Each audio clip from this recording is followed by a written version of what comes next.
कि यहाँ पे एक सिविलाइजेशन हुआ करती थी एटलांटिस सिविलाइजेशन। तो उस टाइम पे जैसे आज की डेट में मिडिल ईस्ट में देखते हैं ना कि यहाँ पे वो है, क्या बोलते हैं, रेगिस्तान है, ये सब चीज़ें। तो उस टाइम पे ऐसा नहीं था। उस टाइम पे पूरी धरती हरी भरी हुआ करती थी। और एटलांटिस की सिविलाइजेशन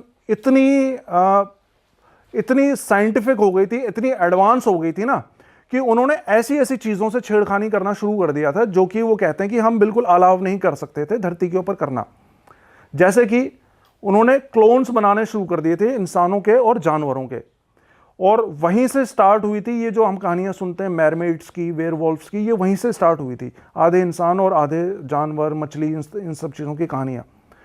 तो जब ये उन्होंने बताया ना, एलियंस ने, सोर्स ने बताया कि भाई एटलांटिस ने ऐसा ऐसा करना शुरू कर दिया, तो डॉर्थी ने उससे पूछा कि भाई आप तो ये कह रहे थे कि फ्री विल है इंसान की, तो एटलांटिस के लोगों ने भी अपनी फ्री विल एक्सरसाइज करी होगी, तो आपने उनको खत्म क्यों कर दिया? तो वो बोले कि हमने खत्म नहीं किया, हमने उनको तब भी खत्म नहीं किया, हम सिर्फ आपको बता रहे हैं कि भाई ये चीजें ऐसी होती हैं जिनको कि हम नहीं होने देते, लेकिन फिर भी हमने उनको कुछ नहीं किया, हमने उनको खत्म नहीं किया। लेकिन उसके बाद भी उन्होंने, ये तो एक स्टेज थी कि भाई उन्होंने ये सब चीजें करी, लेकिन उसके बाद उन्होंने और क्या करना शुरू कर दिया। उन्होंने अपनी साइंस, तो बहुत ही एडवांस साइंस थी उनकी, तो उन्होंने धरती के जगह जगह, कोने कोने में बड़े बड़े, मतलब कई कई किलोमीटर ऊंचे टावर्स लगाए एनर्जी को हार्नेस करने के लिए। और उनको ये लगता था कि हम स्पेस से एनर्जी को हार्नेस कर लेंगे और उससे हम कुछ करेंगे, अपने एक्सपेरिमेंट्स वगैरह करेंगे। लेकिन वो उस एनर्जी को कंट्रोल नहीं कर पाए। एनर्जी तो उन्होंने ले ली, लेकिन वो एनर्जी को कंट्रोल नहीं कर पाए जो उनके टावर्स थे, और वो सारी की सारी एनर्जी धरती के ऊपर गिर पड़ी। और जहां भी वो गिरी थी वहां पे वो सारा लाखों करोड़ों सालों के लिए फिर वो रेगिस्तान बन गई। आज की डेट में जहां पे रेगिस्तान है वहां पे पहले रेगिस्तान नहीं हुआ करता था। ये सब उनकी गलती थी, और तब जाके सारा वो मिट्टी में मिल गया, सारा समुद्र में एटलांटिस सिविलाइजेशन पूरी खत्म हो गई। तो वहां से खत्म हुई थी एटलांटिस की सिविलाइजेशन। और ये जो क्या बोलते हैं, पिरामिड्स की बात होती है, पिरामिड्स में वो जो बनी हुई ना सीढ़ियां टाइप, वो सारा एनर्जी को हार्नेस करने का ही तरीका होता था। वहां पे लोग खड़े होते थे टूल्स लेकर, और वहां से एनर्जी को किसी तरह से वो हार्नेस करते थे। तो ये सारे उन्होंने जवाब दिए हैं। और भी कई चीज़ें वो बताते हैं, जैसे क्रॉप सर्कल्स के बारे में मैं आपको बताऊं कि क्रॉप सर्कल्स सुना है आपने? क्रॉप सर्कल्स को नहीं सुना? क्रॉप सर्कल्स क्या है कि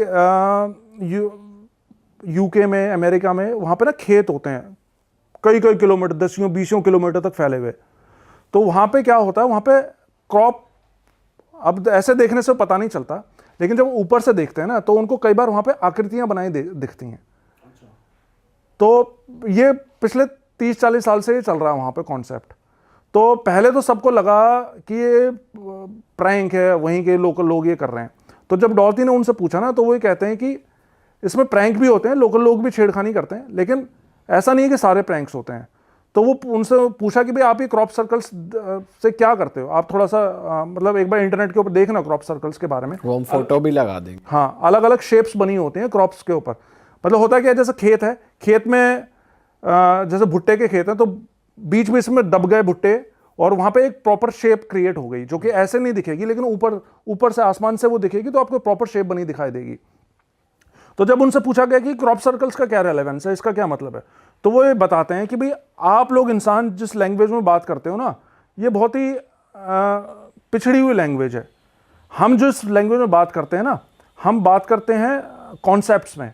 तो हम क्रॉप सर्कल्स की मदद से आपको कॉन्सेप्ट्स देते हैं, ब्लूप्रिंट्स देते हैं, जो कि हो सकता है अभी आपको समझ में ना आए, लेकिन वो आपके सबकॉन्शियस माइंड में सेट हो जाते हैं। और आप इस बारे में चेक करो ना, यूट्यूब चैनल भी है जो कि उन क्रॉप सर्कल्स के ऊपर में रिसर्च करता है, और उसने सिर्फ उन क्रॉप सर्कल्स की इमेजेस के थ्रू कई तरह की टेक्नोलॉजी डेवलप कर रखी है एनर्जी को हार्नेस करने की, पावर को हार्नेस करने की। मतलब वो डिकोड करते हैं कि वो जो वहाँ पे बन रहा है। हाँ। तो ये सब चीज़ें हैं। और तो ये तो सारा ही नहीं का था, मतलब कि बेनोवलेंट एलियंस का, अच्छे एलियंस का। इसके अलावा और भी कई थ्योरीज हैं, जैसे कि बुरे एलियंस भी चलते हैं। अब जैसे अब जब मैंने ये वीडियो डाला था ना अपने चैनल के ऊपर एलियंस के बारे में, तो सबसे ज़्यादा जो कमेंट्स आए थे वो ये थे कि भाई अगर एलियन से सब कुछ कर रहे हैं तो फिर गॉड क्या है? गॉड, हम जिसको पूछते हैं वो सब कुछ क्या है? तो अगर आप चाहो तो मैं इसके बारे में थोड़ा सा अपनी ओपिनियन दे सकता हूँ। दो सर, दो। लेकिन जैसे मैंने पहले बोला था कि अगर आप बहुत सेंसिटिव हैं अपने बिलीफ्स को लेकर, तो बेशक मत सुनना, क्योंकि जो है वो है। अब गॉड जो है ना, देखो गॉड जिसने ये क्रिएट करी है, मतलब हम सब कुछ ही गॉड से निकले हुए हैं। अब जब उनसे पूछा गया ना, सोर्स से पूछा गया कि भाई गॉड कौन है, तो वो ये बताता है कि उन्होंने ये बोला कि जैसे 4 साल का बच्चा है, 4 साल के बच्चे को आप कैलकुलस पढ़ाओगे 12th क्लास का, तो वो नहीं समझ पाएगा उस कॉन्सेप्ट को। उसी तरह आप इंसान जो है ना, आपका ब्रेन डेवलप्ड ही नहीं है उस लेवल पे कि आप गॉड के कॉन्सेप्ट को समझ सके, तो आप उसके बारे में पूछो ही मत, आप समझ ही नहीं पाओगे गॉड का कॉन्सेप्ट। आपको लगता होगा कि आप बहुत समझदार हैं, लेकिन आप इतने, आपकी ब्रेन में वो कैपेसिटी ही नहीं है कि आप गॉड के कॉन्सेप्ट को समझ जाओ। तो उन्होंने ये बोला। और रही बात क्रिएटर की, तो हमारे क्रिएटर गॉड नहीं है, हमारे क्रिएटर वो एलियंस हैं जिसने हमें क्रिएट किया। अब धरती पे अपने बात करूं तो हमारे यहाँ इतने सारे रिलीजन्स हैं, लेकिन सब के सब रिलीजन्स मैन मेड है। ये कोई भी गॉड मेड रिलीजन नहीं है, सबके सब मैन मेड है। अब एक और चीज़ मैं आपको बताता हूँ, बहुत ही कंट्रोवर्शियल ये हो सकता है, मतलब गॉड से आप क्या एक्सपेक्ट करते हो कि गॉड कौन है? आपके हिसाब से गॉड कौन होता है? जो कि मुसीबत में हमारी मदद करे, हमारी प्रेयर्स को आंसर करे, है ना, वो गॉड है। अब आप एक चीज़ सोच के देखो, मान लो ये तकिया रखा हुआ है यहाँ पे, इस तकिए के आगे मैं धूप बत्ती करूँ, मोमबत्ती लगा दूँ, दिया जलाऊँ, इसकी दिन रात पूजा करूँ कि हे तकिया देवता मेरी ये मन्नत पूरी करो, मेरा ये करो, वो करो, तो क्या वो हो जाएगी? नहीं होगी ना, क्योंकि ये गॉड नहीं है। तो हम किसी भी XYZ को चीज़ को भगवान मान के, गॉड मान के पूजने लग जाएं, इसका मतलब ये नहीं है कि वो गॉड हो गया। मेरे अपने एक्सपीरियंस में हमें जो बचाते हैं मुसीबतों से और जो हमारी मन्नतें पूरी करते हैं, वो हमेशा प्रेत होते हैं। ब्लैक मैजिक किसी के ऊपर होता है, उसकी काट हमेशा प्रेत करते हैं। आपको एक्सीडेंट होने वाला होता है, अचानक से 1 सेकंड इधर उधर करके आपकी जान बचाते हैं, वो हमेशा आपके प्रेत होते हैं। अब प्रेत तो ना बड़ी ब्रॉड टर्म में बोल रहा हूं। प्रेत का मतलब हर वो चीज जो कि यहां पे इंसान के रूप में पैदा हो चुकी है, हर वो चीज, ठीक है, चाहे वो कोई भी हो। ये एक तरीके से पितृ कह लो, जो घर पितृ भी प्रेत ही हो गया ना एक तरह से, मतलब प्रेत एग्जैक्ट वर्ड नहीं है, लेकिन वर्ड मतलब कहने का मतलब ये है कि जो भी इंसान की फॉर्म में, इंसान के रूप में इन धरती पे जन्म ले चुके हैं और अब नहीं है, वो सब प्रेत आप एक तरह से मान लो। पर उनका रीबर्थ हो गया हो तो मतलब बहुत सारों का रीबर्थ भी हो जाता है। नहीं, कोई आप एग्जांपल बताओगे कौन सा? जैसे नहीं, जैसे कोई था, जैसे ये भी तो पास्ट लाइफ में ले गई ना लोगों को, तो ऐसे ही कोई था जो सेम एनर्जी अब दूसरी बॉडी में भी चली जाती है।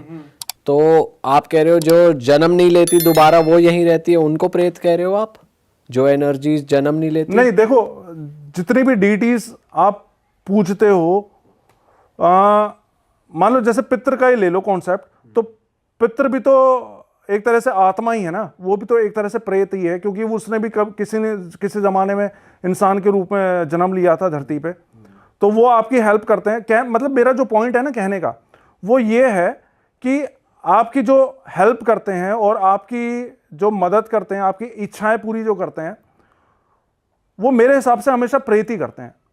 वो ऐसा कोई गॉड उतर के नहीं आता है ऊपर से, आसमान से, जो कि आपकी मदद करता है, आपकी वो करता है। क्योंकि गॉड अगर करता होता, मान लो वो आपकी कर रहा है, मेरी नहीं कर रहा, तो वो तो एक तरह की पार्शियलिटी हो गई ना, और गॉड कभी पार्शियलिटी नहीं कर सकता है। बट सर आपको नहीं लगता कि जैसे आप इन्हें पितृ कह रहे हैं, प्रेत कह रहे हैं, कोई अगर गॉड कह रहा है, कोई अपनी लैंग्वेज में कुछ और कहता है, तो सिर्फ फॉर्म एक ही है, अलग अलग नेम्स के साथ है। मतलब अगर कोई हेल्प ही कर रहा है, कोई मदद ही कर रहा है बुरे टाइम में, तो वो भगवान कहलाएगी। उसको मैं भगवान कह रहा हूँ, आप भगवान कह रहे हैं। आपका एक चलो प्रेत भी आपने उसका ऑल्टरनेटिव वर्ड निकाल दिया, तो it is just the way of telling कि ये कौन है। मेरे हिसाब से मैं उन्हें ये बोलूँगा, बट है तो वो एक एनर्जी और क्रिएटर ना। हाँ, नहीं, क्रिएटर नहीं है वो, मतलब वो क्रिएटर नहीं है। अच्छा। वो क्रिएटर नहीं है, वो इंसान के रूप में पैदा हो चुका है यहाँ पे। जैसे कि मैं आपको एग्जांपल देके बताता हूँ, जैसे हमारे यहाँ पे हरियाणा में चलते हैं गूगा पीर। गूगा पीर इंसान के रूप में पैदा हो चुके हैं, और वो फिर उनकी मृत्यु हुई थी, और वो आज की डेट में उनकी इतनी तगड़ी मतलब शक्ति मान लो, जो मर्जी मान लो, कि वो लोगों को बचाते हैं। अरे वाह, आपने ये वीडियो यहाँ तक देख ली भाई, तुमने हमारी मेहनत सफल कर दिया। तुम ही लोग हो असली रियल हिट। और अगर आपको बहुत मजा आ रहा है ऐसी क्लिप्स में, ऐसी वीडियोस में, तो फटाफट जाइए प्लेलिस्ट पे, बिंज वॉच कीजिए, सारी वीडियोस देख डालो और मौज काटो। That is it. हम मिलेंगे नए पॉडकास्ट में, नए क्लिप में। Till then bye bye, see you, take care, do subscribe.